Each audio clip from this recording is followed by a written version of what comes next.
Dans l'astrologie chinoise, la chèvre occupe la 8e place. Elle suit le cheval et précède le singe. On la représente souvent paisible, contemplative, proche de la nature. Mais comme tous les signes du zodiaque chinois, elle ne se résume pas à une image unique. Elle est bien plus complexe qu'il n'y paraît.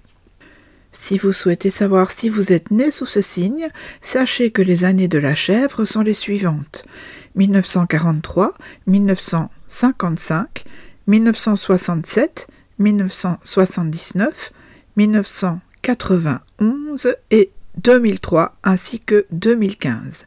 La prochaine année de la chèvre sera 2027. Comme toujours, il est essentiel de vous référer au calendrier lunaire chinois. En effet, le nouvel an chinois commence entre la fin janvier et le début février.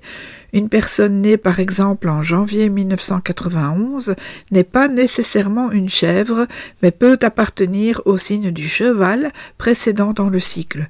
Il faut donc vérifier la date exacte de l'année lunaire pour connaître votre signe avec précision. Dans le zodiaque chinois, la chèvre est donc le 8e signe situé entre le cheval et le singe.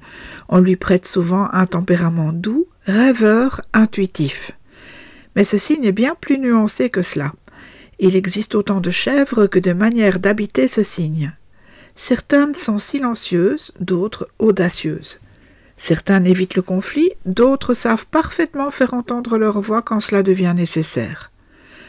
Ce qui rassemble les personnes nées sous ce signe, c'est souvent une sensibilité particulière aux ambiances, aux émotions, aux liens. La chèvre n'est pas un animal qui avance en ligne droite. Elle progresse par à-coups, avec prudence parfois, avec obstination toujours.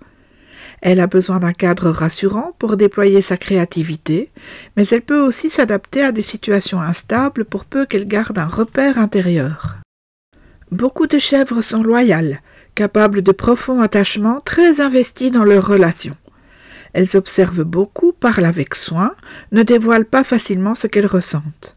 Ce sont souvent des personnes intuitives, capables de lire entre les lignes. Elles préfèrent les relations vraies aux démonstrations, l'authenticité à la superficialité. En apparence calmes, elles peuvent être traversées par des mouvements intérieurs puissants qu'elles gardent pour elles. Si elles se sentent soutenues, respectées, elles peuvent révéler une force discrète mais constante. Et si elles sont blessées, elles ne cherchent pas toujours à riposter, mais elles n'oublient jamais. La manière d'exprimer ce signe varie beaucoup selon l'élément qui l'accompagne. Une chèvre de bois est tournée vers les autres, elle aime coopérer, apaiser, créer du lien. Très généreuse, elle a parfois du mal à poser ses limites et peut se perdre à vouloir trop donner. Une chèvre de feu est plus intense, plus émotionnelle, plus passionnée. Elle s'exprime avec force, cherche à être entendue, peut briller par son charisme, mais aussi s'emporter si elle se sent blessée. La chèvre de terre est plus réservée, plus stable, plus concrète. Elle a besoin de repères clairs, de sécurité. Elle agit avec prudence et peut avoir du mal à s'adapter aux changements brusques. La chèvre de métal est plus rigide, plus tranchante. Elle fonctionne avec des principes forts, peut paraître froide ou distante, mais c'est souvent une manière de se protéger. Elle doit apprendre à assouplir son regard, notamment envers elle-même. La chèvre d'eau est très sensible, très réceptive aux émotions et aux ambiances. Elle perçoit beaucoup de choses, parfois trop, et doit veiller à ne pas se laisser envahir. Elle a besoin de calme, d'ancrage, pour pouvoir s'orienter sans se perdre. La chèvre, quel que soit son élément, reste un signe subtil, profondément humain, souvent silencieux, mais jamais vide.